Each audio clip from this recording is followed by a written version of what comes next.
നന്മ ചെയ്യുന്നവരെ പ്രോത്സാഹിപ്പിക്കുന്നവർ കുറവായിരിക്കും. എത്ര നന്മ ചെയ്താലും ആ നന്മകൾ പുറത്തു വരാൻ ഇടയില്ല.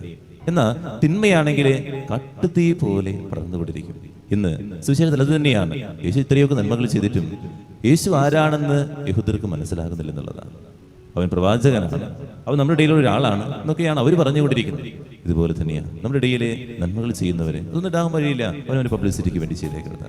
നമുക്ക് ചെയ്യാൻ പറ്റാത്ത കാര്യങ്ങൾ മറ്റുള്ള ആരെങ്കിലും ചെയ്ത് കാണുമ്പോൾ അംഗീകരിക്കാനുള്ള ഒരു നല്ല മനസ്സുണ്ടോ എന്നുള്ളതാണ് നമ്മൾ മനസ്സിലാക്കേണ്ടത്. മറ്റുള്ളവരുടെ നന്മകൾ കാണുമ്പോൾ അവരെ രണ്ട് കൈ നീട്ടി സ്വീകരിക്കുവാൻ, അഭിനന്ദിക്കാൻ, കരങ്ങൾ അവർക്ക് വേണ്ടി അടിക്കാൻ നമുക്ക് മനസ്സുണ്ടോ എന്നുള്ളതാണ്. അതിന് വിശാലത വേണം.